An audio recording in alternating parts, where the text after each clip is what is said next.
Muy buenas tardes y bienvenidos, querida audiencia, a una tarde más llena de conocimientos y de capacitación. El día de hoy tenemos nuestra conferencia virtual, actualización del Reglamento de Salud y Seguridad Ocupacional, Reformas 57-2022. Hoy tenemos como invitadas especiales a nuestra querida licenciada Astrid Ochoa. Bienvenida, licenciada. Un honor y un privilegio contar con su presencia acá en el programa de educación continua.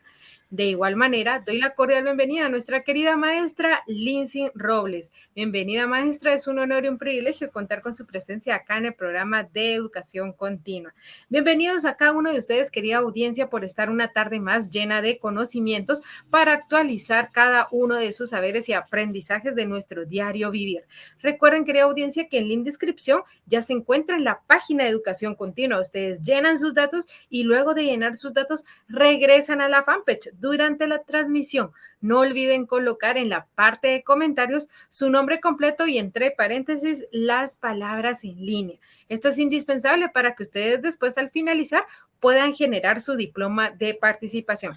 Así es, querida audiencia, ustedes tienen que generar su diploma de participación, no les va a llegar a su correo. Al finalizar la conferencia yo les voy a dejar un post donde van a estar los pasos que ustedes deben de seguir para poder generar su diploma de participación.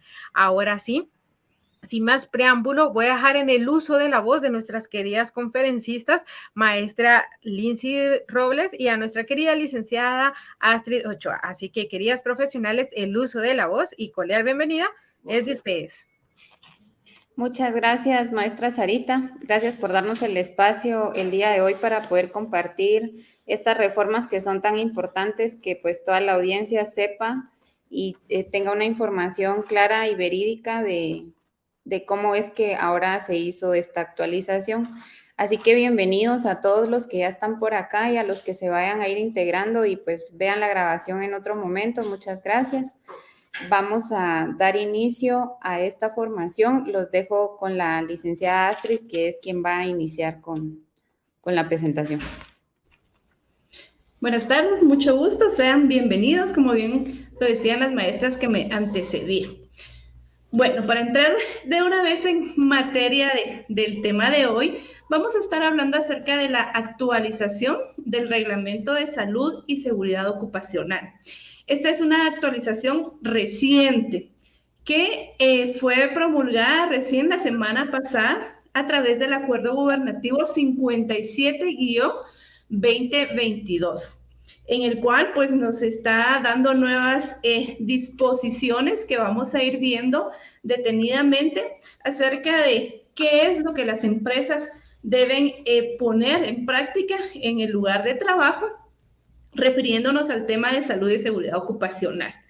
Les comento, este acuerdo tiene 12 artículos y vamos a ir viendo cada artículo y cuál fue el que reformó.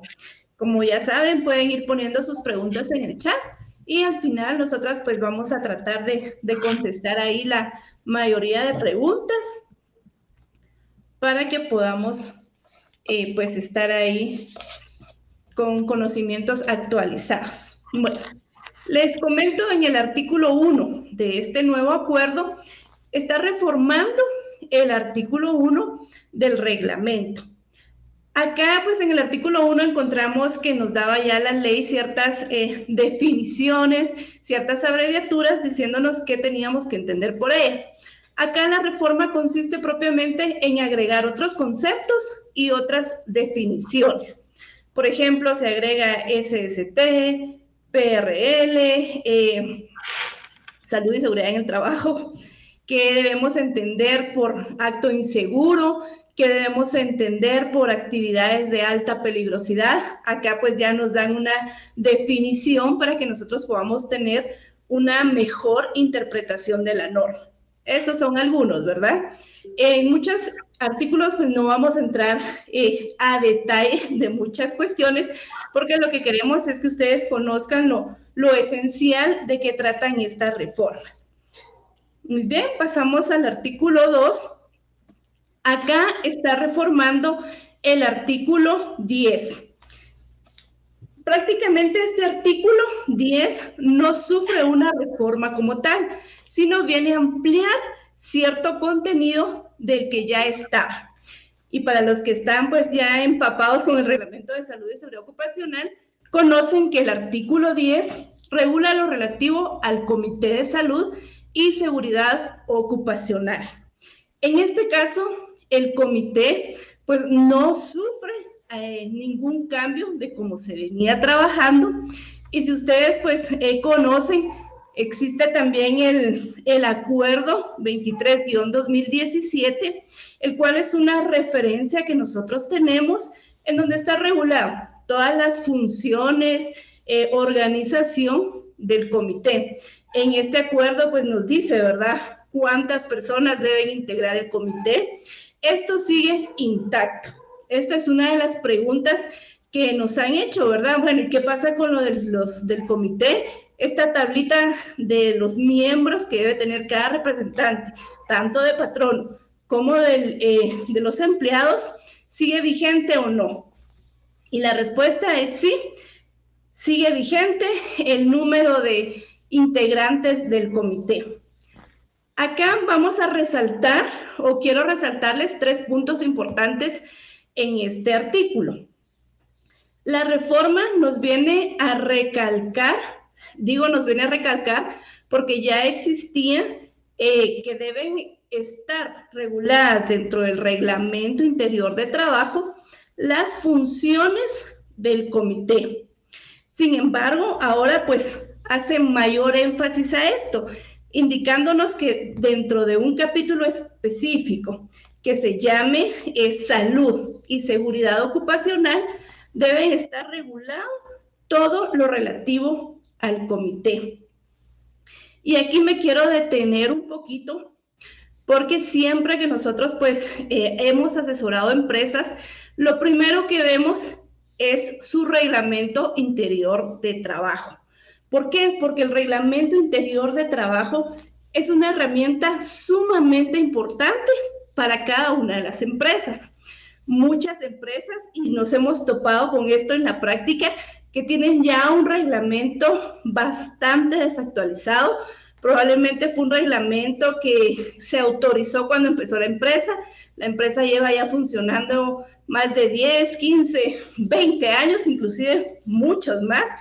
Acá pues ya ha variado muchas situaciones de cómo inició la empresa, ¿verdad?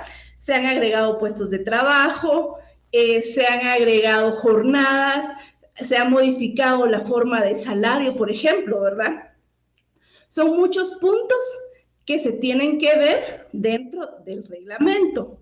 Y algo muy importante, y que también nos gusta hacer mucho énfasis, es que en el reglamento, pues nosotros tenemos reguladas todas las medidas disciplinarias que se pueden aplicar para los trabajadores que en determinado momento cometan alguna falta. Así es que por ello es tan importante el Reglamento Interior de Trabajo. Y ahora, pues que la ley nos está pidiendo este requisito indispensable de poder agregar todas las funciones del comité dentro de un apartado especial, es un buen momento para que como empresa se revise cómo está nuestro Reglamento Interior de Trabajo. Como les decía, es no solo para cumplir el requisito de, bueno, vamos a agregar este apartado, sino es una buena oportunidad para poder ver cómo están todas nuestras medidas disciplinarias, cómo está autorizado nuestro reglamento, si es necesario actualizar muchos otros puntos, poner algún otro tipo de políticas que se estén manejando dentro de la empresa, que va a ser algo de mucho beneficio, como les digo, para la empresa y tanto para el patrono como también para los empleados. ¿Por qué? Porque los empleados, al conocer las reglas y las obligaciones que se tienen que seguir dentro de la empresa, pues ya sabe él, ¿verdad?, qué es lo que debe cumplir, hasta cierto punto qué medidas se le pueden imponer, qué medidas disciplinarias, porque hay una base. Eso sí, recalcamos, el reglamento pues tiene que estar debidamente autorizado por el Ministerio de Trabajo para que tenga esa validez. Otro punto importante acá en esta reforma es que nos indica que se puede hacer el registro físico o electrónico del comité, del libro de actas y también del monitor, ¿verdad? Pero en relación al libro de actas, nosotros seguimos manteniendo, es decir, las empresas, los comités, manteniendo el libro físico. Acá muchos han querido que se actualice, lo ven así muchos empresarios, y que las actas ya no se lleven por escrito, sino que sea a través de medios electrónicos.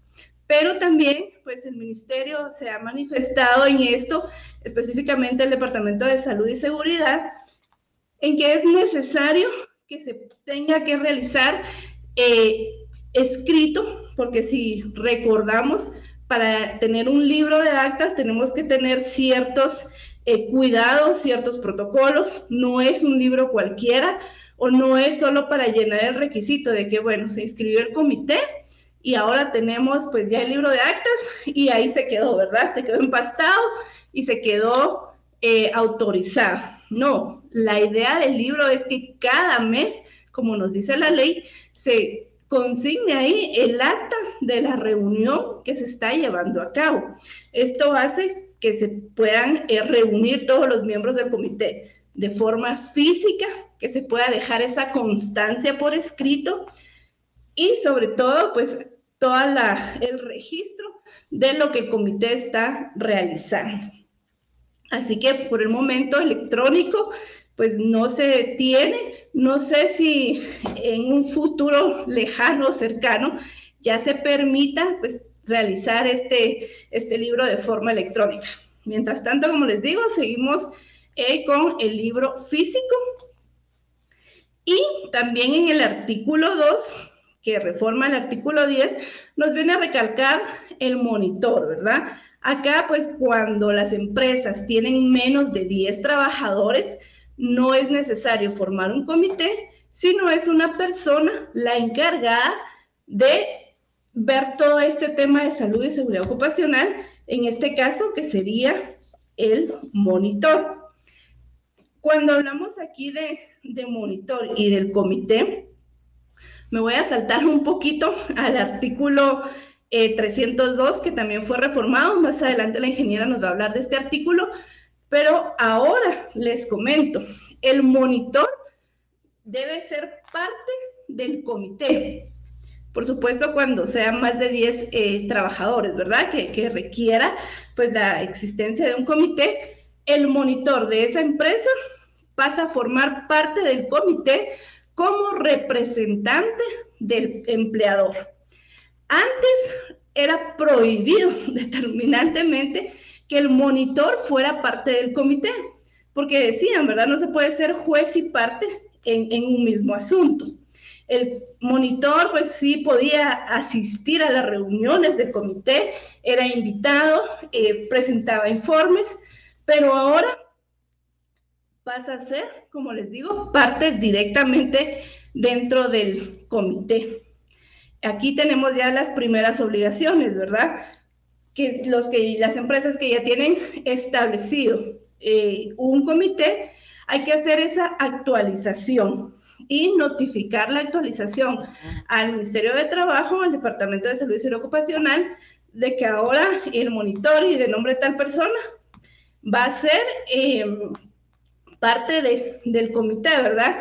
Y ya el cargo que le corresponda dentro del comité. Eso es punto muy importante entonces para que se tome en cuenta. Ahora vamos con el artículo 3. Acá el artículo 3 únicamente está reformando la literal I del artículo 11. El artículo 11 es el que nos habla acerca de los entes, de las entidades que tienen a su cargo el control y la vigilancia de todo el tema de salud y seguridad ocupacional. En este caso, pues sabemos que es el Ministerio de Trabajo y también el Instituto Guatemalteco de Seguridad Social, quienes son encargados de velar porque se cumpla todo lo relativo a la salud y seguridad ocupacional. Acá, la implementación es acerca de las licencias. Estas licencias, les comento, ya habían sido reformadas en las reformas del año 2016, contenidas en el Acuerdo 33-2016, que es una reforma que tiene ya el Acuerdo Gubernativo del reglamento propiamente, perdón, de salud y seguridad ocupacional. Tiene las reformas del 33-2016, que son unas reformas bastante importantes, y ahora pues tenemos estas, ¿verdad? En esas reformas que les digo, del 33-2016, ya se tocaba el tema de las licencias. Se hablaba ya de las licencias para todas las instituciones, los profesionales y las personas jurídicas, pues que se dediquen a capacitación en temas de salud y seguridad ocupacional. Y ahora, en esta reforma, pues se incluye que también debe extenderse esta licencia a las personas que elaboren el apartado de seguridad ocupacional del Plan de Salud y Seguridad Ocupacional. Acá la ingeniera pues ya nos va a hablar de este nuevo requisito que nos están dando ahora con las reformas, pero este en sí es lo que se adiciona en esta literal. Hasta el momento, como muchos de ustedes saben, pues licencias no extiende el Ministerio de Trabajo. Yo desconozco cómo va a ser el procedimiento o la forma en que van a emitir ellos las licencias. No hemos tenido información al respecto de ello. Lo ideal sería, por ejemplo, que se trabajaran un tipo de licencias, hablemos como las licencias de conducir. Bueno, van a tener licencia tipo A, por ejemplo, todos los médicos, los profesionales de la salud que firmen el apartado respectivo a salud de los planes. Otro tipo de licencia podría ser la licencia tipo B para todas los profesionales que nos están diciendo aquí, ¿verdad? Que elaboren el apartado de seguridad ocupacional, profesionales o expertos, perdón, que elaboren este apartado, ¿verdad? Y una licencia tipo C, llamémoslo así, para todas los profesionales e instituciones, personas jurídicas que nos dedicamos a capacitación en estos temas. Actualmente, pues únicamente nosotros contamos, con constancias que es las que nos están dando, ¿verdad? Se hace todo el trámite de inscripción y ahora pues la constancia solo tiene vigencia 6 meses, tenemos que estar renovando continuamente y presentando pues los requisitos que ellos nos piden. Como les digo, esto pues sigue trabajándose de la misma manera, solo constancias. Hasta el momento pues no se han pronunciado las autoridades acerca de cómo van a ser este tipo de licencias o qué requisitos o a partir de cuándo pues ya se empiezan a emitir licencias. Como les digo, seguimos con las constancias. Luego tenemos el artículo 4. Acá el artículo 4 viene a reformar el artículo 90. Este artículo 90 es el que nos habla acerca de las cargas. Este artículo 90 ya había sufrido una reforma también en el Acuerdo 33-2016. Y ahora lo que nos viene a hacer es a dejarnos una tablita únicamente con 2 indicaciones para los varones. Acá se está eliminando pues todos los menores de edad y las mujeres, ¿verdad? Nos deja nada más la tablita con el peso que deben tener los varones de 18 a 22 años y los varones de 22 años en adelante. Otro punto a recalcar acá en esta reforma es que también se habla acerca de las mujeres embarazadas. Ahora es un poco más clara esta disposición al decirnos que si una mujer está ya embarazada con más de 10 semanas y comprobado a través de un certificado médico, no puede realizar ningún tipo de carga. Anteriormente sí quedaba a discreción de un médico si él decía, bueno, si puede seguir cargando manualmente, no corre riesgo a su salud. Ahora, como les digo, está un poco más clara la norma en este aspecto de mujeres embarazadas. Y también nos habla qué hacer cuando no es posible evitar la manipulación manual de cargas. Y para ello dejo a la ingeniera que va a continuar explicándoles un poquito acerca de lo de las cargas y algunos otros artículos de la reforma.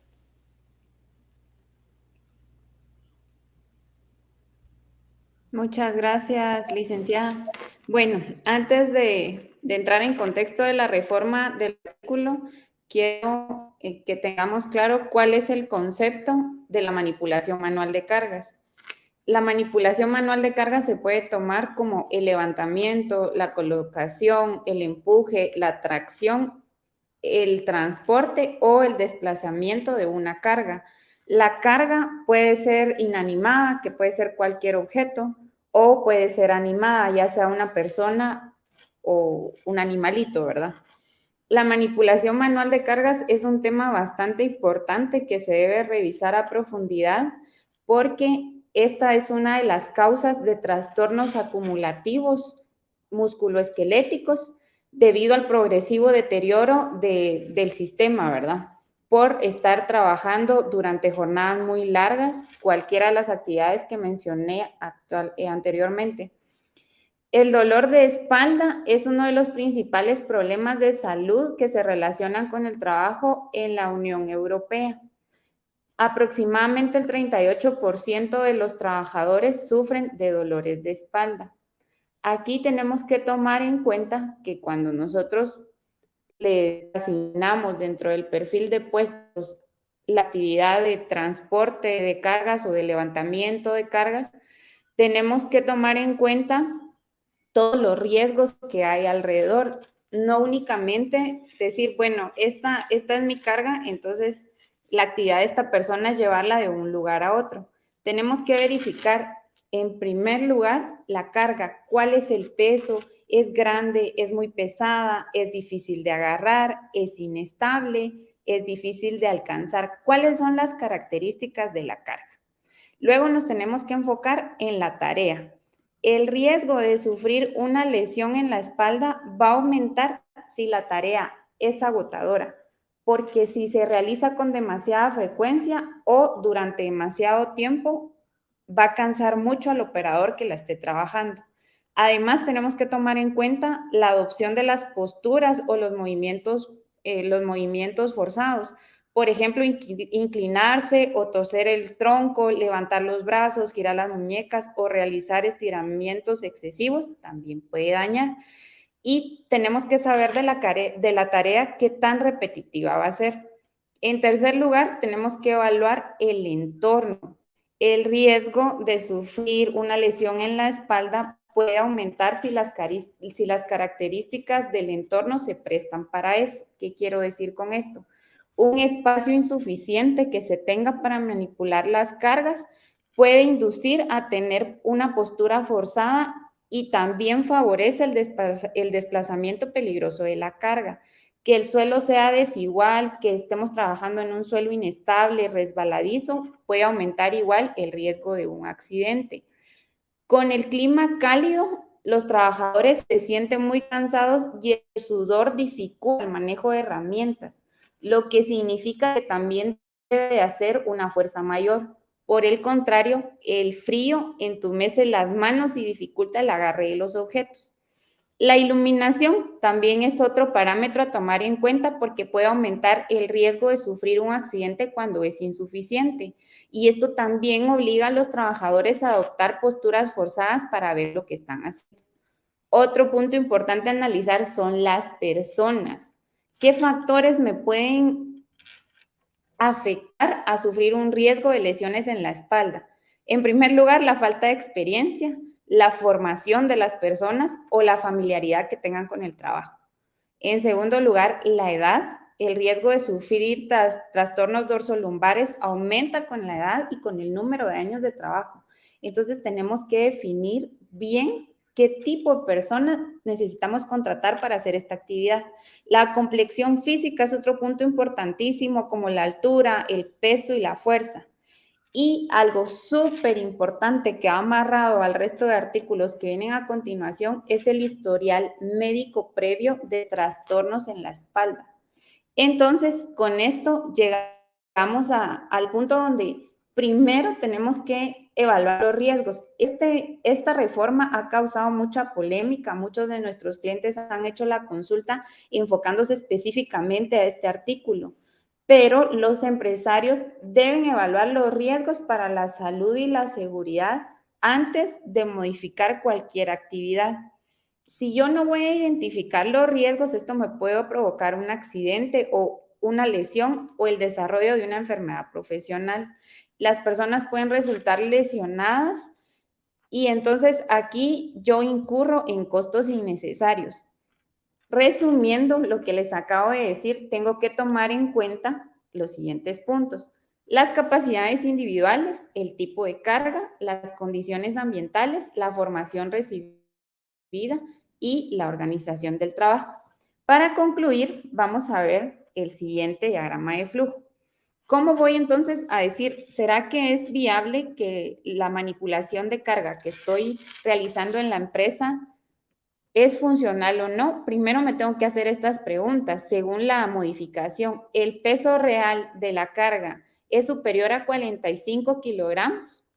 Si la respuesta es no, entonces el peso real es mayor que el peso aceptable y entro a dos variables: el transporte de la carga hasta 10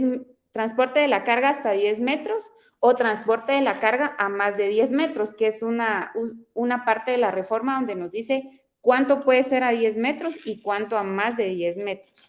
Entonces me hago la siguiente pregunta: ¿el peso transportado diariamente es mayor a 10,000 kilogramos? ¿O el peso transportado diariamente es mayor a 6,000 kilogramos? Si la respuesta a estas preguntas resultan siendo un sí, entonces me voy a encontrar con un riesgo no tolerable. Les toco el punto de los riesgos porque a partir de ese análisis viene todo lo demás. Estas reformas del acuerdo nos dan únicamente una guía para seguir. Es como unos postes en un camino oscuro, ¿verdad? Una línea recta en donde nosotros tenemos que ir analizando las variables que hay alrededor. Si el riesgo no es tolerable, entonces me tengo que enfocar en la reducción del riesgo. Y si el riesgo es tolerable, entonces hago una revisión periódica de las condiciones de trabajo. Si el riesgo no es tolerable, entonces, ¿qué tengo que hacer? ¿Cómo me enfoco para disminuir ese riesgo? Puedo reducir los movimientos de torsión, de flexión, de extensión, evitar los levantamientos de cargas que se encuentren al nivel del suelo o por encima del hombro, en especial si son cargas pesadas. Adaptar las zonas de almacenaje para reducir la necesidad de realizar este tipo de movimientos. Estudiar si la distancia de traslado de la carga puede reducirse, que esto normalmente se puede hacer con algunas modificaciones de ingeniería. Calcular el peso de la carga que se va a trasladar y si el trabajador puede hacerlo con seguridad. Otra parte importante de la reforma es que también dice que las cargas que excedan de 45 kilogramos deben de levantarse entre 2 personas. Tal vez la carga se puede dividir en dos, o bien se puede dosificar en componentes más pequeños y ligeros para que sí se cumpla con esto establecido.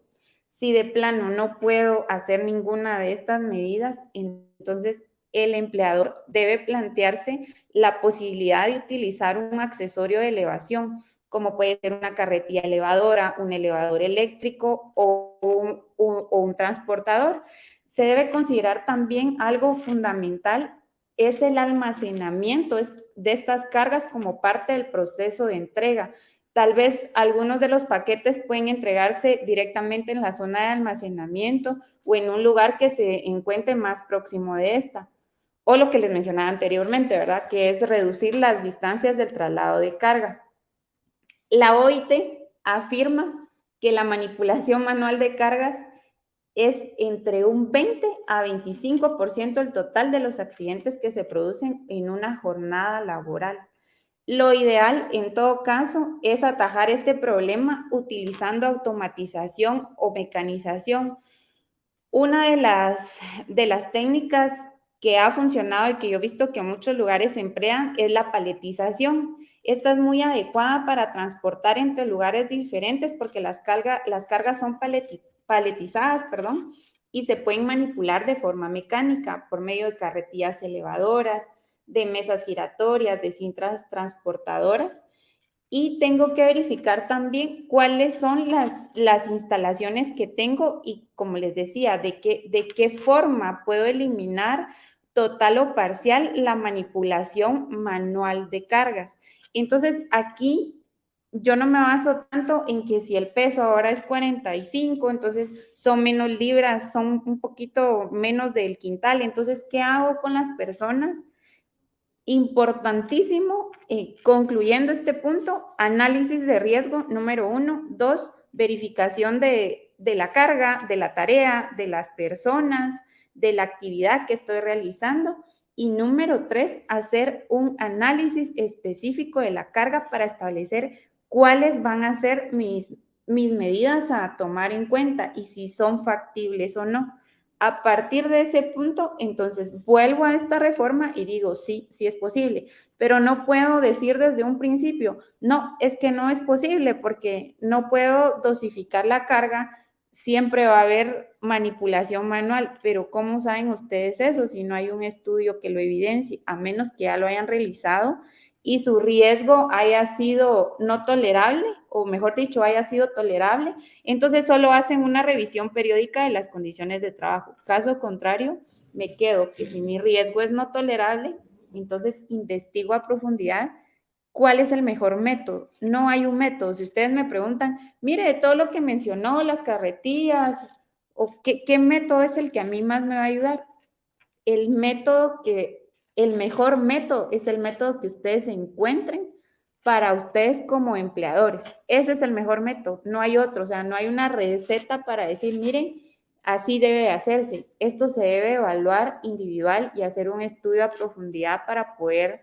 lograr determinar cuáles van a ser, cuál es el peso real y cómo va a ser el rango de distancia. Pero lo más importante también es realizar una minimización de la exposición de la carga. ¿Cuántas jornadas o cuántas horas de la jornada laboral se realiza esta actividad? Eso también es importante, porque ahí entonces evalúo si realmente tengo personas sanas, y eso va de la mano con el seguimiento médico y epidemiológico que cada puesto de trabajo debe realizar. Bueno, ahora nos vamos a la reforma del artículo 302. El artículo 302 nos habla de los servicios preventivos de la salud en lugares de trabajo, que estos son complementarios a los servicios médicos curativos o reactivos con el propósito de mantener ambientes de trabajo seguros y saludables. Y aquí tenemos dos puntos importantes que fueron modificados. Esta imagen que ustedes están viendo en pantalla, nos hace referencia a las empresas que tengan menos de 10 trabajadores. Las empresas que tengan menos de 10 trabajadores deben de contar con un plan de prevención de riesgos laborales que se mantenía así anteriormente en el 229. ¿Qué es lo que debe llevar como mínimo este plan? Un perfil de puestos de trabajo, el perfil de riesgos de los puestos de trabajo, un programa para la prevención de riesgos laborales y uso del equipo de protección personal, y que también se incluyan primeros auxilios y uso del botiquín. Algo muy importante aquí es que tengo que definir cuáles van a ser los puestos de trabajo. No se vale hacer un análisis de riesgo por área. El área de producción, el área de almacenaje, el área administrativa, no, se debe hacer por puesto. ¿Por qué razón? Por el nivel de exposición. Nunca los diferentes puestos de trabajo, aunque estén en un área específica, van a tener la misma exposición. Eso es lo que se debe evaluar. Algo importante en esta reforma también es que se debe contar con un monitor de seguridad y salud ocupacional, quien será el responsable de poner en práctica el plan de prevención de riesgos laborales. Este monitor debe de ser, antes se pedía que se capacitara únicamente en el ICS, porque era el ente que le daba la formación para ya poder registrarlo.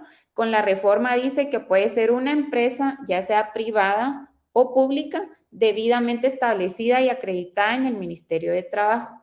Entonces aquí la recomendación es que evalúen 3 puntos clave para formar al monitor, porque esa es otra pregunta que nos han hecho mucho. ¿Y qué le doy al monitor? ¿Será que le doy un curso de primeros auxilios? ¿Será que le hablo de riesgos? ¿Será que el botiquín? No, o sea, primero tengo que ver el número de horas. El número de horas es indispensable y siempre lo he dicho. ¿Por qué? Porque en una hora yo no puedo formar una brigada de emergencia. Les doy un ejemplo. Ese es un curso largo de por lo menos 8 meses para formar una brigada. Ahora, para formar un monitor, ¿qué debe de saber el monitor?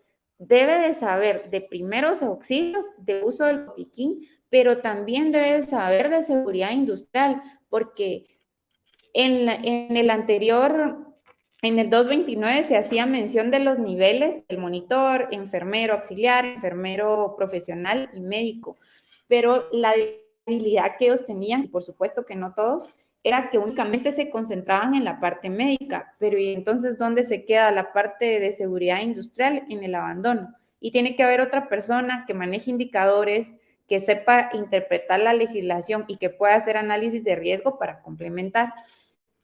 Esto a mí me parece una excelente oportunidad para que los empleadores puedan formar al personal e irlo desarrollando, y no necesariamente tienen que contratar a otra persona, sino que pueden promover a alguien que ya lleve años en la empresa. Punto claro, que el monitor conozca la empresa, conozca la operación de la empresa, sea administrativa, sea industrial, agrícola, en construcción. Punto número 2, que la formación que reciban sea integral, seguridad industrial y salud ocupacional, y que esto englobe una formación de calidad para las personas que se quieran formar como monitores. Otro punto importante para empresas de menos de 10 trabajadores es el libro de actas, que también ya existía. Este libro de actas tiene que ser liderado por el monitor conforme el plan de prevención de riesgos laborales, y un botiquín accesible y de conformidad con la normativa vigente. En el botiquín no voy a hacer mucha referencia porque lo vamos a ver más adelante. Ahora, antes se registraba primero la capacitación del monitor en el ICS, y luego con la respuesta de ICS se iba al Ministerio de Trabajo a subir los documentos y a que se pudiera acreditar el plan. Ahora ya no, ahora la reforma nos dice que puede ser en el Ministerio de Trabajo o en el ICS. Es criterio. Otra pregunta que nos han hecho, ¿y entonces ahora dónde lo hago? Con la institución donde ustedes sientan más comunidad, que les sea más accesible, que tengan a la mano, por supuesto, pero se puede hacer en ambos lados. Ahora nos vamos al siguiente plan, que es para más de 10 trabajadores. Aquí también hubieron cosas interesantes que se cambiaron. Siempre las empresas que tengan 10, o sea, desde el número 10, si yo ya tengo 10 personas, me voy inmediatamente a hablar de seguridad y salud ocupacional, porque a veces también me dicen, mire, solo tengo 10, ¿será que se puede? Porque no, con 10 es plan de seguridad ocupacional y con 9 es plan de riesgos, la primera diferencia. La segunda y una de las reformas es que ahora este plan se integra por 2 partes. Ya se hacía así. En algunos lugares ya se trabajaba así. En otros, pues, únicamente se hacía referencia más a un área que a otra, dependiendo del expertise de la persona que la realizara. Pero la reforma ahora nos dice que se divide en 2 partes. La primera, que debe contener toda la referencia a salud ocupacional, y la segunda a seguridad industrial o seguridad ocupacional. La parte referente a salud ocupacional nos dice que debe de ser elaborada por un médico competente en la materia, que tenga conocimientos técnicos y acreditados, su constancia de colegiado activo y que también tenga la constancia del Ministerio de Trabajo. Algo muy importante aquí, y si hay médicos que me estén escuchando, yo les pido de todo corazón que si ustedes van a trabajar o si ustedes van a escoger un médico únicamente que les trabaje los planes, sea un médico que sepa de ambas vías. ¿Saben cuál ha sido el problema? Que hacen los planes solo por hacerlos y tiene mucha carencia. Y en la práctica, al momento de implementar las dos áreas, es muy complicado porque carezco de información de seguridad industrial o de salud. Entonces, esto a mí me parece estupendo, que la parte de salud la vea el médico, que eso está dentro de sus competencias, y que la parte de seguridad industrial, aquí en la reforma dice una persona competente en la materia. Y esa es otra pregunta. Sí, no sé si ya la están escribiendo porque no puedo ver el chat en este momento, pero esta es una pregunta también muy común.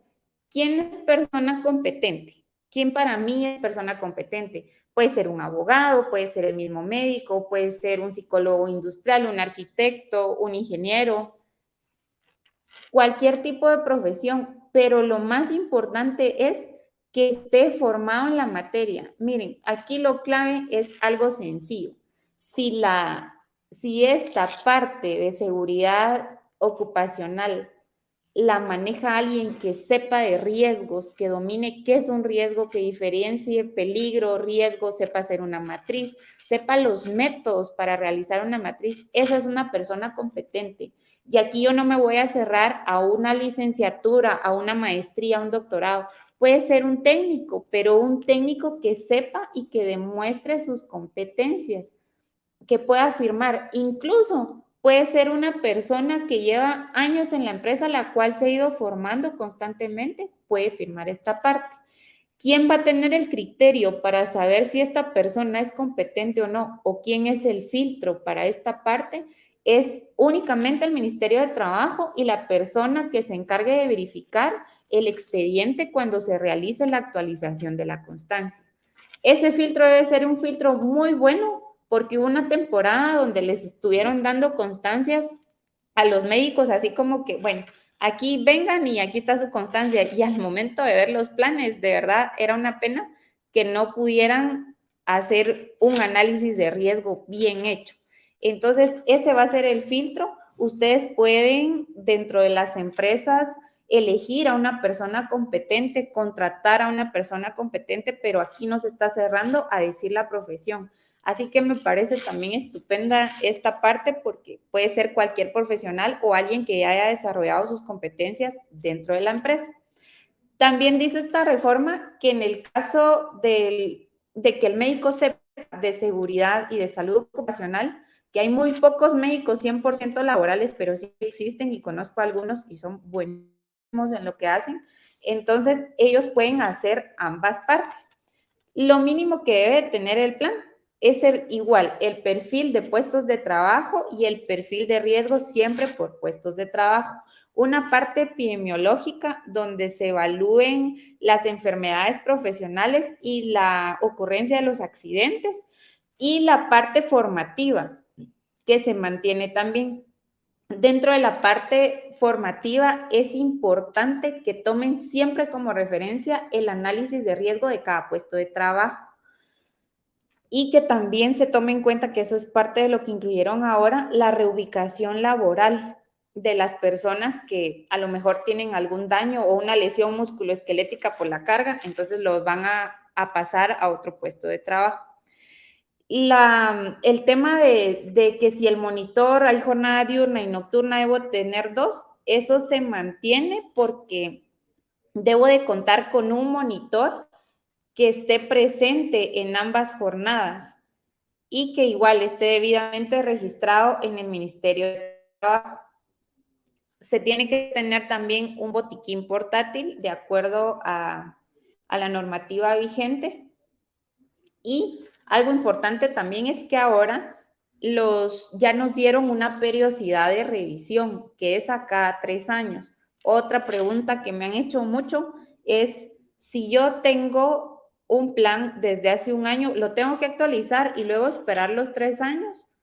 Mi recomendación es no, mejor espero los 3 años y actualizo, a menos que hayan nuevos puestos de trabajo, que existan nuevos riesgos, una nueva tecnología, que se modifique la infraestructura, que se cambien de ubicación. Entonces, ahí ya actualizo el plan y también es un criterio interno que yo tengo que asumir. Si dentro de mis necesidades corporativas está modificar el plan, lo voy a hacer antes de los 3 años, de lo contrario puedo esperar, pero la recomendación es que por lo menos una vez al año ustedes lo revisen y vean si realmente cumple con lo que en la práctica se lleva, porque el papel dice una cosa y la práctica otra, entonces sí debe de ir de la mano estos dos conceptos. Este plan igual se debe presentar en el Ministerio de Trabajo o igual puede ser en el Instituto Guatemalteco de Seguridad Social, en ambos lugares. Aquí, pues, las reformas más relevantes fueron las que les acabo de comentar, que pues unas me parecen muy bien. Entonces nos vamos a pasar ahora a la reforma del artículo, el artículo 6, que es la reforma del artículo 303 del Acuerdo Gubernativo 229. Aquí también hay algo bien importante. Ahora los niveles de atención se dividen únicamente en 2. Antes eran 3 niveles de atención. El primer nivel de atención es toda la parte preventiva que estamos viendo por acá, como es la promoción de la salud, la divulgación, la capacitación, los primeros auxilios y la accidentabilidad. Aquí también es muy importante y esto entra dentro de las competencias que vaya a tener el monitor. Estas capacitaciones deben de hacerse a nivel general, pero toda la promoción de la salud debe de manejarla igual el monitor. Y aquí, pues, nos está hablando específicamente de la capacitación que se dé referente a salud y del registro de accidentabilidad. Con el registro de accidentabilidad hay algo que se debe tomar muy en cuenta, que es que al momento de que ocurra un accidente, ustedes tienen que tener la parte médica, el criterio médico y el criterio de salud ocupacional para unificarlo. Y entonces decir cuáles van a ser los puntos clave o el plan de acción a tomar en cuenta para disminuir este riesgo o para evitar que el accidente vuelva a seguirse. Entonces, aquí es muy importante llevar indicadores epidemiológicos, que de igual forma lo puede hacer el monitor, pero que tengan claro cuáles son los indicadores y no solo sacar un indicador de accidentabilidad, que sí está bien, debe llevarse, pero hay más indicadores que pueden ser funcionales para cada tipo de empresa. Y el siguiente, que es el segundo nivel de atención, ahora nos hace referencia a la historia clínica, la historia clínica ocupacional. ¿Qué incluye la historia clínica? Lo que hablábamos hace un momento de las cargas, el examen preempleo. Antes de contratar a una persona, es importante definir cuáles son sus condiciones actuales y si eso empata con la actividad que yo quiero realizar. Importantísimo.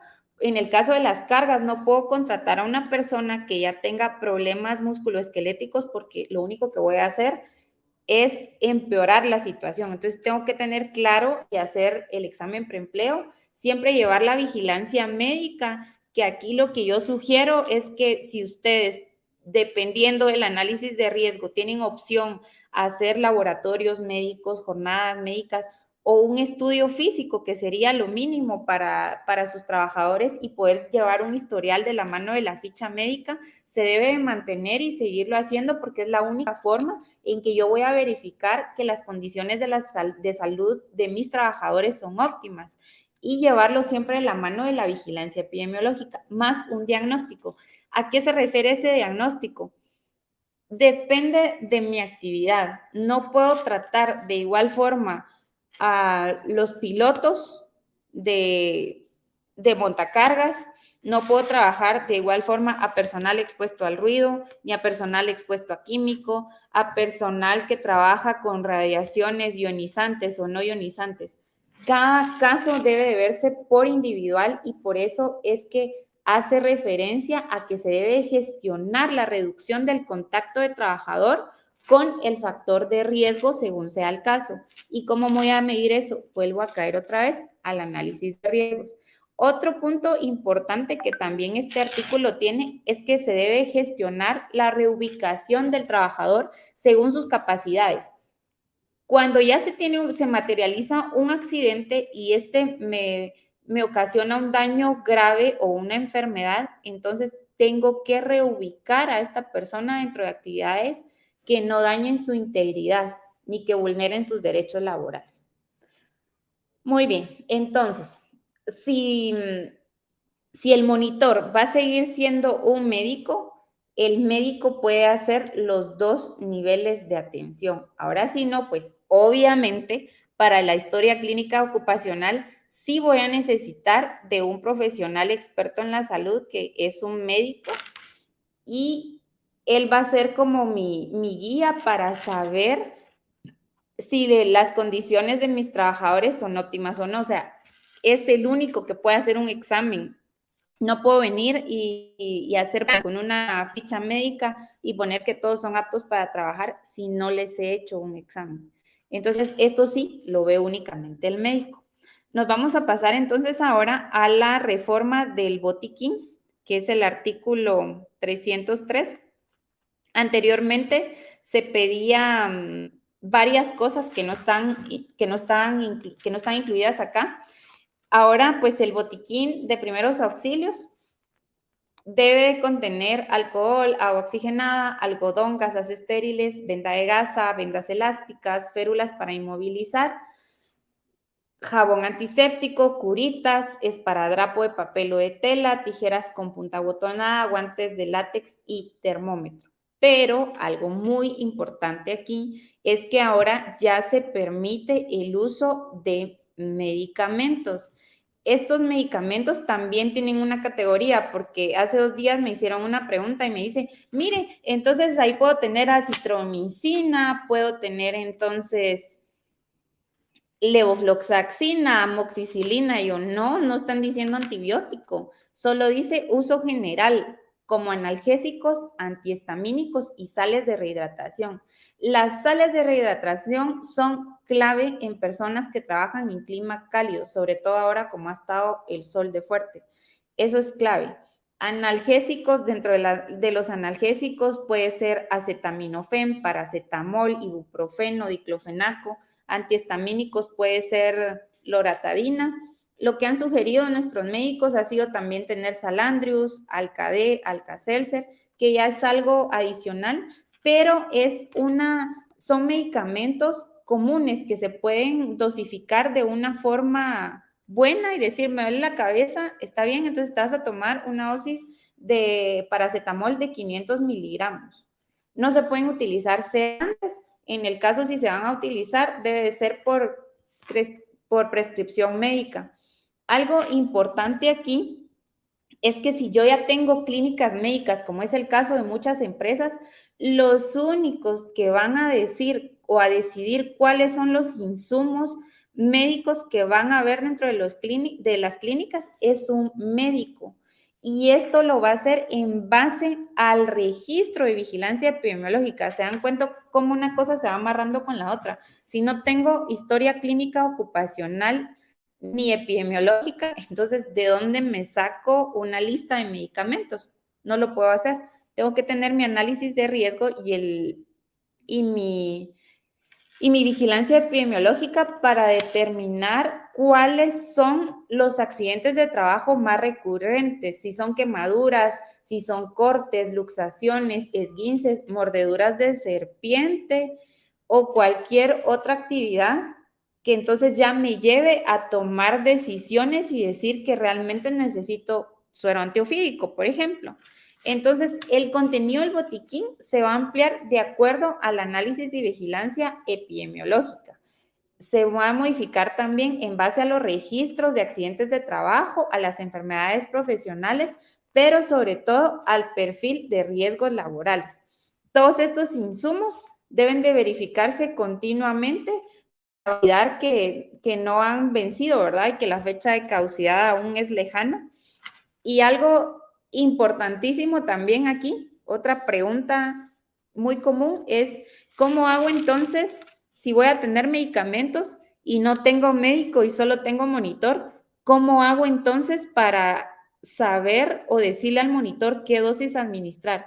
Por eso dije a un inicio que el monitor debe de tener una formación en seguridad y en salud, y la parte de salud la debe dar un médico competente que pueda decirle y explicarle cuántas dosis se da, en qué caso, y todo se va amarrando de los riesgos que se tengan y de los accidentes comunes. Entonces el médico ya puede decir, bueno, en este caso se suministran 500 gramos, 1 gramo, 1000 gramos, no sé, pero la persona que administra el botiquín debe tener una capacitación con su botiquín, porque esto me está dando la oportunidad de tener un botiquín personalizado para mis necesidades.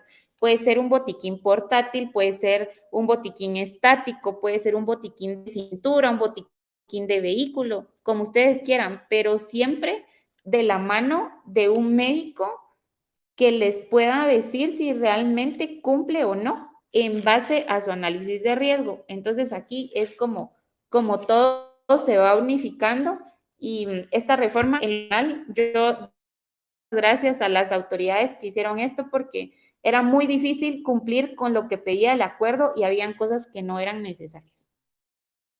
Entonces los dejo con la licenciada Astrid, que va a continuar.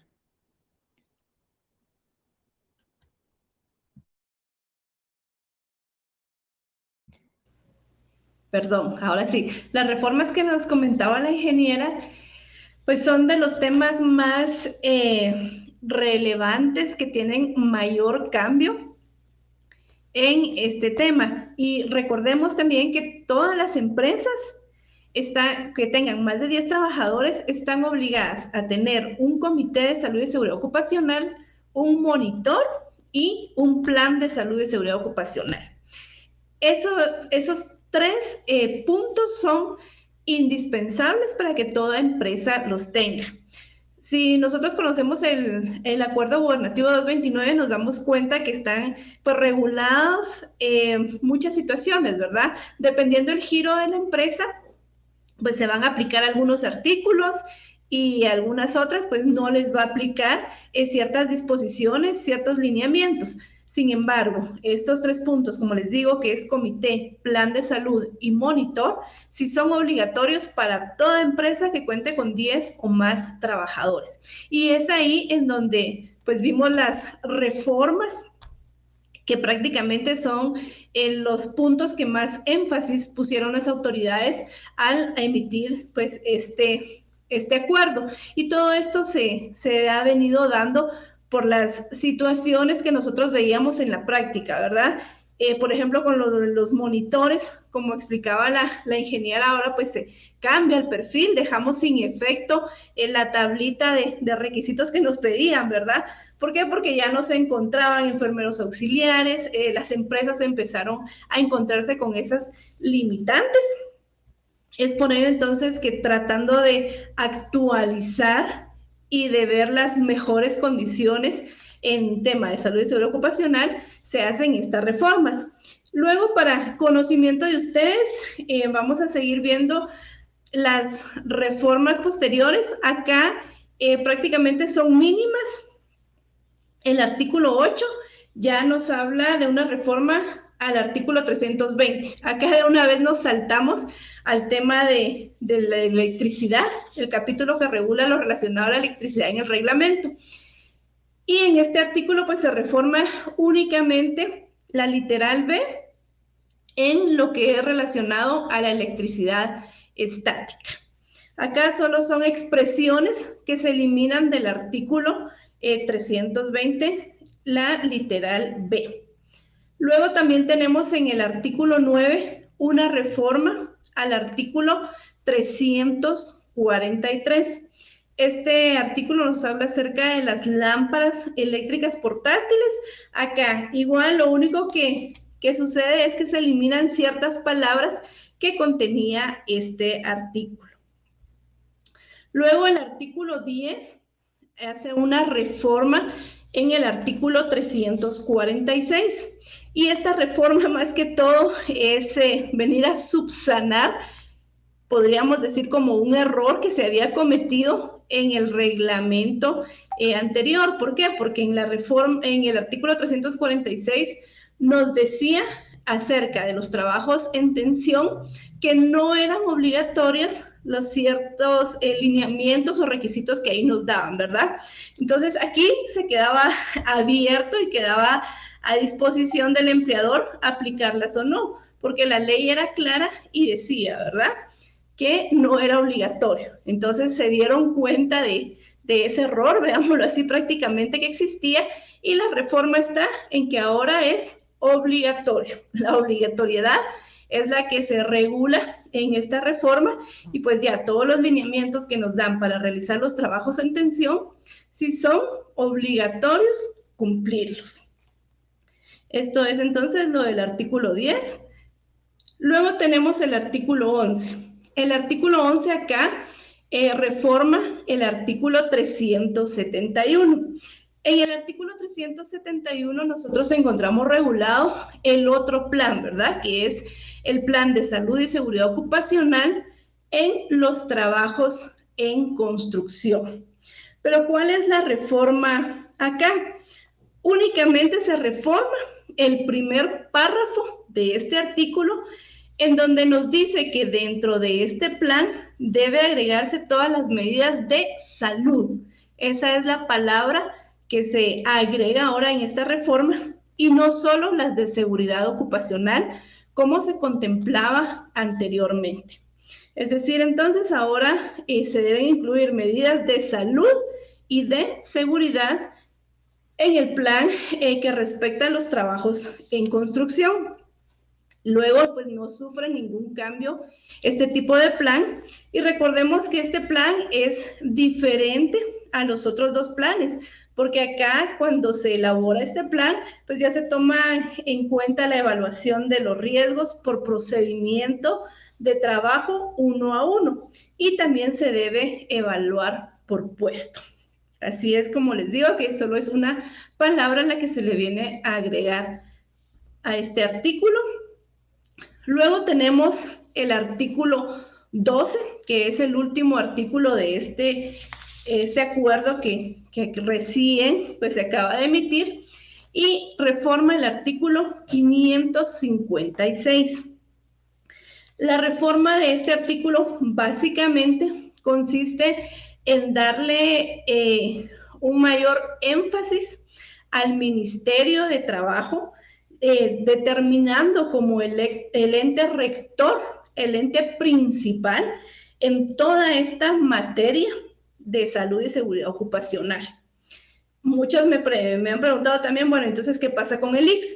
El ICS, como vimos, pues también es de las instituciones encargadas de velar por la salud y seguridad ocupacional, pero podríamos decir que el ICS es un ente auxiliar, ¿verdad? Con este artículo, pues se le deja toda esa disposición como ente rector al Ministerio de Trabajo. Y algo muy importante, que cualquier normativa que quiera promulgarse, cualquier situación técnica en esta materia, debe ser consultada al CONASO.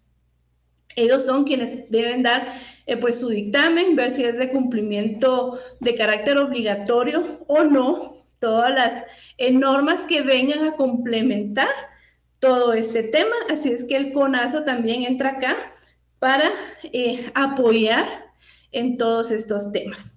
Esta es entonces la reforma que sufre el artículo 556. Y como les decía, ¿verdad? Estos artículos y algunos de los que vimos al principio, pues solo son algunas palabras que se eliminan, otras que se incluyen, algunas situaciones que se amplían un poco mejor, y las reformas principales, pues las relativas a los planes y al monitor y lo del botiquín, ¿verdad? Así que les agradecemos su atención. Estas son las reformas que tenemos vigentes. Les recuerdo, igual el incumplimiento a todos estos requisitos, pues conlleva una sanción. En el Acuerdo Gubernativo 229-2014, que es el Reglamento de Salud y Seguridad Ocupacional, tenemos contempladas las sanciones que puede ser objeto una empresa si en determinado momento no se cumple con todo este tema de salud y seguridad ocupacional. Les dejo acá pues nuestros contactos. Los invito a que nos puedan seguir en las redes sociales. Si ustedes quieren estar pues más informados del tema, constantemente estamos publicando o también dando algún tipo de capacitaciones. Y antes de ya dar por finalizado, vamos a responder acá algunas preguntas. Yo por acá anoté algunas. Y, por ejemplo, dice, si el monitor puede ser uno que ya está en comité, ya que la reforma no lo explica. Acá sí podría ser una persona que ya está en comité el monitor, pero para ello tendríamos que ver cuál es el perfil de esta persona, si lo podemos nombrar como monitor. Puede ser que dentro de nuestra empresa ya tengamos, dentro de nuestro comité, perdón, ya tengamos a este trabajador que tiene conocimiento, como bien explicaba la ingeniera, ¿verdad? Que sea una persona competente, que sepa de riesgos, no importando la profesión o el puesto específico que pueda tener. En este caso, si cumple con esto, sí podría ser nombrado monitor y por ende ser parte del comité. Ahora, si dentro de nuestro comité no tenemos a ninguna persona que cumpla con este perfil, pues nos tocará, ¿verdad? Ya involucrar al monitor que ya se tiene, que deberían de tenerse ya dentro de la empresa un monitor, o al que se va a inscribir, ¿verdad? Luego nos preguntan qué puesto ocuparía el monitor dentro del comité. Acá no es un puesto específico, puede ser coordinador, puede ser vocal, puede ser secretario. La ley no nos habla en nada específico al respecto, así que puede estar en cualquiera de estos puestos. Nos pregunta también qué profesión debería de tener el monitor, o puede ser cualquier persona. Creo que esto pues ya lo contestó la ingeniera, ¿verdad? Cuando estábamos viendo lo del perfil del monitor, la ley no nos dice una profesión específica, como nos lo decía anteriormente en la tablita, de auxiliar de enfermería, de médico. Ahora pues no nos dice, ¿verdad? Lo que tenemos que ver acá es el conocimiento que pueda tener esta persona. Otra pregunta que vi por acá es si las brigadas son obligatorias. Sí, las brigadas son obligatorias. Esto está regulado en el Acuerdo 229-2014 y a partir del artículo 137 es que nosotros encontramos lo relativo a lo de las brigadas. Sí es obligatorio y es independiente a la existencia del comité. Es decir, en la empresa tiene que estar el comité y tiene que estar también la brigada. Y vamos a ver. Dice, ¿qué pasa si dicha institución no tiene botiquín? ¿Existe alguna sanción? Efectivamente, al momento de llegar a realizarse la inspección, puede ser objeto de una sanción la empresa si no cuenta con botiquín. ¿Por qué? Porque es un requisito que está dentro de la ley y que toda empresa debe tener. Así es que puede pasar dos cosas, ¿verdad? Que el inspector dé un tiempo para que la empresa pueda pues ya cumplir con este requisito y tener su botiquín, o que una vez pues quiera imponer una sanción por ser algo que se tuvo que haber hecho en su momento y no se tiene. Esto a veces depende un poco del criterio del inspector que nos toque en visita, pero sí puede ser objeto de una sanción. Y vamos a dejar a la ingeniera, no sé si tienes algunas por ahí. Sí, aquí estoy viendo algunas. A ver, preguntan cuáles son los parámetros para definir si el riesgo es tolerable y no tolerable. Hay varios métodos para analizar riesgos. Hay métodos cuantitativos y métodos cualitativos. Dentro de los cualitativos puede ser la NTG 13001, que es la nota técnica guatemalteca que nos da un parámetro para analizar riesgos. Y si quieren algo cuantitativo, pueden utilizar el método de William Fine con cualquier normativa, ya sea europea, colombiana, mexicana, pero esto se debe basar en un análisis, no lo podemos definir hacia al azar. También nos preguntan qué pasa con las personas que trabajan en un beneficio de café que cargan todo el día. Vuelvo a lo que dije al inicio, debemos de hacer un estudio real de cargas para verificar si nuestro método actual está funcionando o debemos de emplear algo mecánico para poder ayudar. Preguntan quiénes pueden manejar los botiquines portátiles. También ya lo mencioné. El botiquín lo puede manejar el monitor o toda persona capacitada previamente por un médico en donde sepa si es que van a incluir medicamentos, ¿verdad? Y si no, pues que le dé un manejo adecuado al botiquín con una capacitación previa. Nos preguntan, dentro del plan de riesgos laborales hablan de plan de ausentismo, dónde se regula en la ley y cómo podernos guiarnos al respecto. El ausentismo es parte muy indispensable en la vigilancia epidemiológica. ¿Por qué motivo? Porque aquí nosotros podemos verificar cuánto es la recurrencia de que una persona no está presente dentro de sus labores por tener un accidente. No hay algo específico dentro de los acuerdos que diga, bueno, el ausentismo se maneja de esta forma o se debe regular así al respecto, no, sino que nosotros lo tenemos que incluir como parte de nuestros indicadores para empezar. Y esto se desencadena más por accidentes, enfermedades comunes o enfermedades profesionales. De hecho, hasta hay políticas de ausentismo ahora con COVID también. Entonces, sí tenemos que meternos a profundidad en el tema, pero algo que lo regule así a detalle no hay. A ver, dice el monitor no necesariamente debe ser un enfermero, debe ser parte de las empresas, yo no outsourcing. De hecho, sí, debe ser parte de la empresa. Para manejar medicamentos en un botiquín portátil, ¿qué formación debe tener y qué clase de medicamentos puede proporcionar sin tener consecuencias legales? Bueno, primero tenemos que saber quién lo va a manejar. ¿Lo va a manejar una persona que no tiene nada que ver con el área clínica o va a ser un enfermero o va a ser un médico? Esa es la primera pregunta. La segunda es, la formación debe ir enfocada a los elementos de su botiquín, que como bien lo dijimos ahora, pues ya se personaliza para las empresas. Y la lista de medicamentos que ustedes van a manejar sí debe de ser autorizada por un médico. Eso es indispensable. No podemos agarrar cualquier medicamento, como les mencionaba, lo de los antibióticos que me preguntaban, porque el antibiótico se da cuando hay una infección, no cuando pues solo hay tos, por ejemplo, ¿verdad? Entonces sí debe de ser establecido por un médico. La persona responsable del botiquín tiene que recibir capacitación sobre el uso de analgésicos, ¿es correcto? Sí la tiene que recibir.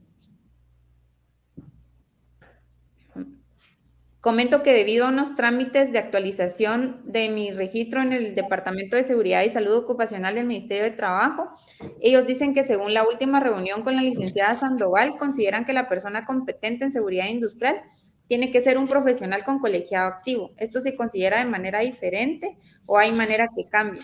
Bueno, aquí hay dos cosas también. Dentro de la reforma solo dice persona competente. Y también les mencioné que la persona competente la va a definir el Ministerio de Trabajo. Ellos son el filtro. Si el filtro va a hacer que la persona competente sea una persona colegiada activa, pues a ellos les van a otorgar la constancia. Pero si también ellos deciden que no va a ser colegiada activa, pero que sí demuestre experiencia, puede ser cualquier otro perfil. Eso no lo tenemos en la reforma, es algo que tendríamos que esperar si va a haber algún otro acuerdo adicional a este, en donde se establezca cuál es el perfil para optar a las licencias, porque desde hace muchos años vienen con el tema de las licencias y de momento se siguen trabajando constancias.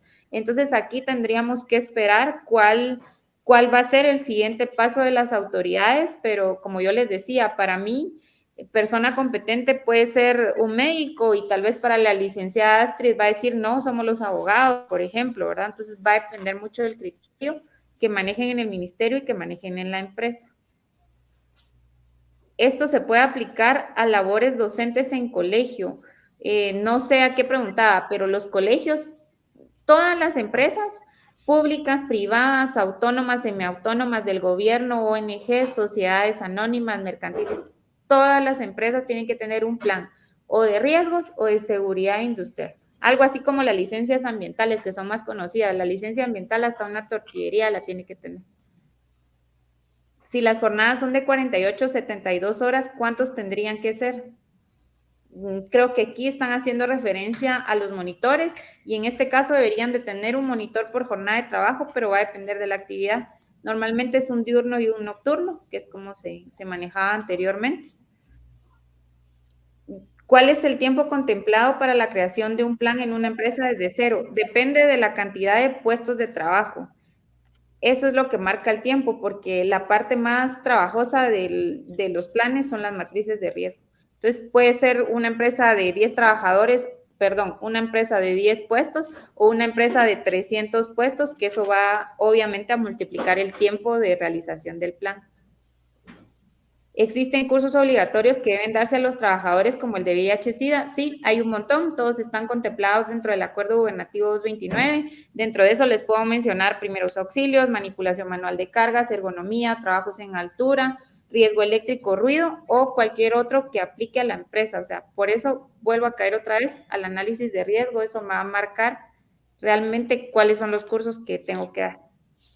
No hay un tiempo contemplado, media vez no tenga inspección, pero todo lo que hagan hay que ir dejando medios de verificación, libro de actas. Si no está contemplado, al igual que el sistema de monitoreo de salud. Sí, si ustedes tienen reuniones constantes de comité, ahí pueden ir validando los cambios o las implementaciones que vayan haciendo. De hecho, eso es una sugerencia que la licenciada siempre da en ese curso del comité, que cada cambio que vayan realizando, o sea, al final el libro de actas va como un control de cambios a documentos referentes al sistema de gestión de seguridad y salud ocupacional. ¿Cuáles son los requisitos para inscribirse como monitor en el MINTRAB? Tiene que llevar 2 fotos tamaño cédula, su CV enfocado a seguridad industrial, todos los títulos, diplomas que referentes a formación de seguridad industrial tenga en original, si es colegiado activo, la constancia del colegiado activo y una carta donde hace la solicitud. Todo esto lo entregan en la oficina 707 del Ministerio de Trabajo. Esos son los requisitos. A ver, que sea enfermero graduada y autorizada por el MINTRAB. No sé a qué hacían referencia, pero hay muchas empresas que van a seguir conservando a sus enfermeros precisamente por la actividad y por los riesgos que esto conlleva. ¿Alguna ley que apoye las jornadas médicas? ¿Esta es tuya, Lic? No, por el momento no hay algo específico que esté regulado esa obligación de tener jornadas médicas. Ok. Otra dice, de nuevo están los medicamentos, pero al final el medicamento es solo recetado por el médico. Es que también tenemos que saber qué medicamentos queremos dar. En el caso de una acetaminofén, pues esa se la puede tomar cualquier persona, ¿verdad? Por eso solo dice antihistamínico y analgésico, que es algo de uso común, pero ya medicamentos específicos para una alergia, para una enfermedad, pues si alguien tiene diabetes, si alguien tiene hipertensión, eso ya no se puede recetar, eso tiene que ser únicamente por el médico. A ver, antes y durante y después solo son charlas, pero y velar que tomen los retrovirales. También eso es parte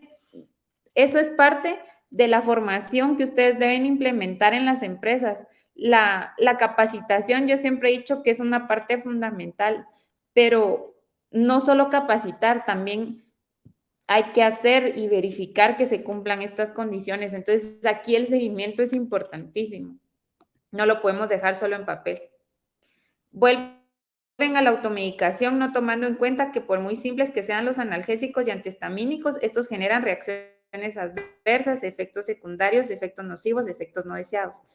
Por eso precisamente es que tenemos que tener la historia clínica de las personas y tener un perfil epidemiológico para saber si tenemos diabéticos, hipertensos, embarazadas, personas que tengan tinnitus, trastorno musculoesquelético o cualquier otra enfermedad que interfiera con la actividad laboral. Eso es clave, o sea, no se trata de dejar el botiquín libre y que cada quien agarre lo que tenga, o sea, tampoco se maneja así.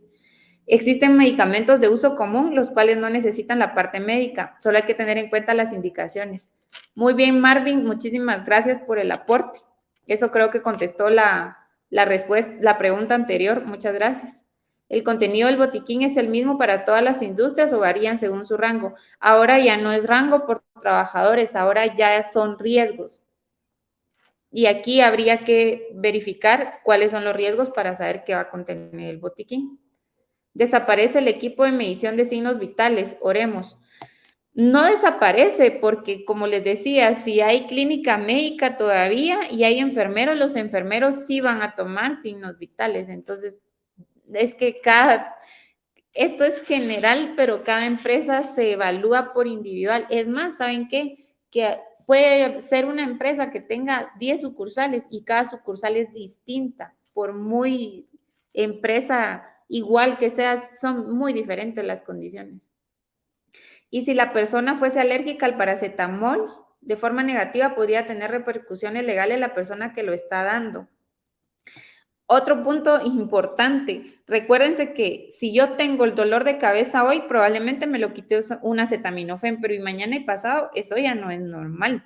Entonces ahí es importante que igual cada caso se evalúe, puede ser que haya un problema de la vista, de vértigo, no sé, o sea, no únicamente se trata de, bueno, va a tomar paracetamol todos los días porque todos los días viene con dolor, entonces ahí ya tiene que haber referencia al IX, al seguro médico, al hospital más cercano, y eso también es lo que tiene que aprender el monitor en su formación. ¿Qué pasa si dicha institución no tiene botiquín? ¿Existe alguna sanción? Eso ya lo contestaste. En la historia médica preguntan si es alérgico y si van a dar un medicamento, deben tomar en cuenta si este puede provocar una anafilaxia como tal por la dosificación de la misma. Esto debe estar incluido en su matriz de buenísimo aporte. Buenísimo, muchas gracias eso. ¿Podría añadirse al botiquín un formulario de administración voluntaria de medicamentos para poder respaldarse de esa manera de alguna repercusión legal? Lic. Perdón, no escuché. ¿Podría añadirse al botiquín un formulario de administración voluntaria de medicamentos para poder respaldarse de esa manera alguna repercusión legal? Creo que es así como hacerlos firmar algo y que ellos sean responsables. Claro, no sería ético y sí podría tener la empresa en determinado momento, ¿verdad? Algún tipo de responsabilidad por no tener capacitado al monitor, en este caso, que es quien da los medicamentos. Entonces, en este caso, no. Dice Arturo. No podría prosperar, digamos, sí podría tenerlo, pero al momento de un juicio no podría prosperar. No prospera. Bueno, aquí dice Arturo, es un reglamento para un país de primer mundo, de verdad, qué pena que no se cumpla nada. Miren, aquí yo les voy a decir algo importante que escuché hace unos días. La cultura organizacional aquí juega un papel importante, porque puede que no se cumpla con mi vecino, pero yo estoy haciendo todo lo posible por cumplir. Y recuérdense que esto también es sancionatorio, pues no es un proceso libre y que podamos hacer lo que querramos porque tarde o temprano nos puede llegar una sanción económica. Entonces, lamentablemente no tenemos una cultura preventiva, pero la intención de esto es ir formando al empleado y al empleador en estos temas, porque tampoco es que el empleador sea full prevencionista, pues, o sea, sí tenemos que tener formación para poder darle cumplimiento a esto y a cualquier otra legislación, ya sea nacional o internacional. A ver, ¿el Ministerio de Trabajo realiza algún monitoreo a las instituciones? Sí lo realiza. Tienen técnicos en seguridad y salud ocupacional que hacen las verificaciones. En el caso de incumplimiento de la reglamentación correspondiente a SSO, el MINTRAB es quien tiene la autoridad exclusiva. Así es, hay un proceso sancionatorio. Creo que tú lo puedes ampliar mejor, Lick. Sí, claro. Sí, definitivamente es el ministerio. Ellos realizan la visita, ¿verdad? Llegan los inspectores o llegan los técnicos. Y ya si llegan los técnicos, ya son ellos quienes le dan a los inspectores, ¿verdad? Porque solo un inspector es quien puede levantar un acta. La mayoría de veces los inspectores pues van a dejar en esa acta las recomendaciones que tiene que seguir la empresa, ya sea de modificación de algunas instalaciones o, por ejemplo, si no se tiene botiquín, que es lo que he visto acá también otra pregunta, acá podrían dejar también un tiempo prudencial para que puedan cumplir con todas estas anomalías o situaciones que ellos encontraron en la visita. Luego de ese tiempo, pues nuevamente ya acuden a la empresa para ver si se han subsanado todo lo que ellos dijeron. Si persiste el incumplimiento en determinados puntos, ahí ya se inicia el proceso sancionatorio. Todavía dan un tiempo a la empresa, ¿verdad? Para que pueda, pues, cumplir con lo que aún no tiene.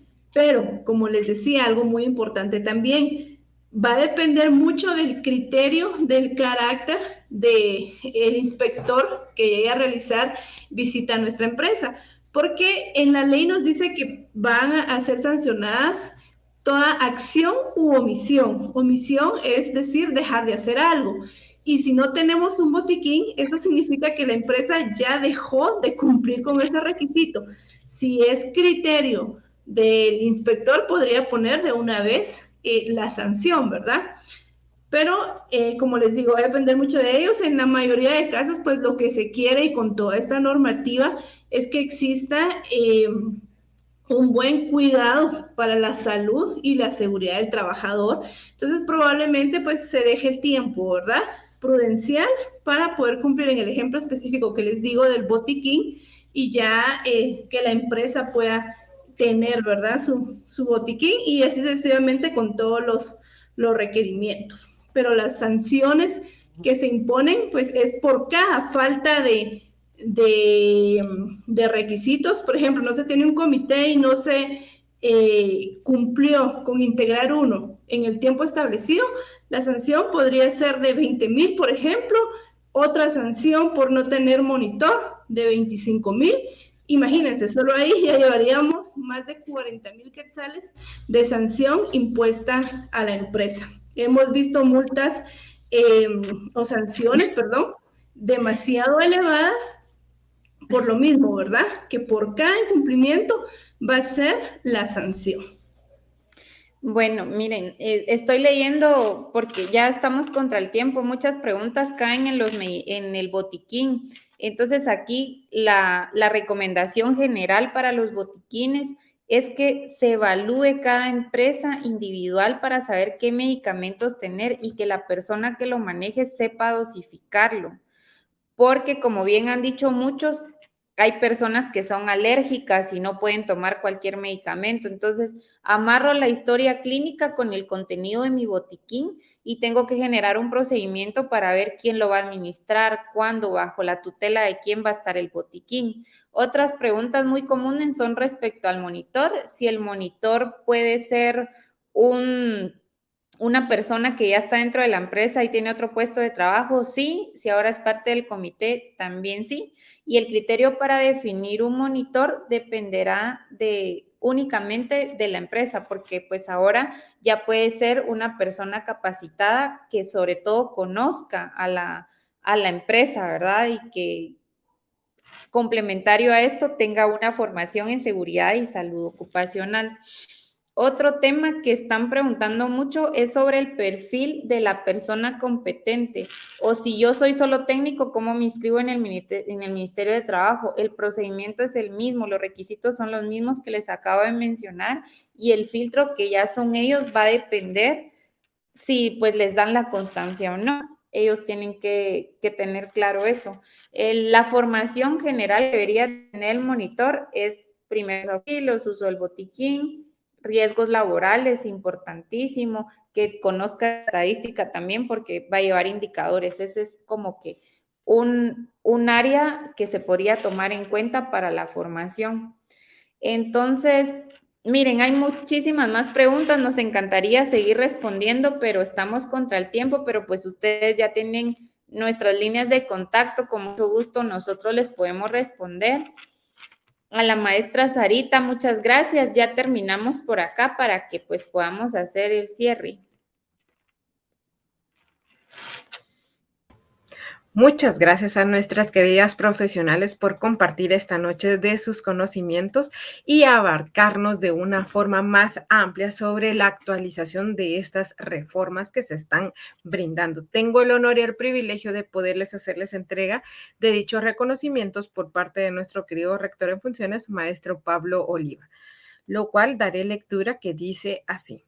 La Universidad de San Carlos de Guatemala, Programa de Educación Continua, otorgan el presente diploma a maestra Lindsay Robles por su valioso aporte como disertante en la conferencia virtual impartiendo el tema Actualización del Reglamento de Salud y Seguridad Ocupacional, Reformas 57 2022, evento realizado el 18 de marzo del año 2022 con una duración de 2 horas.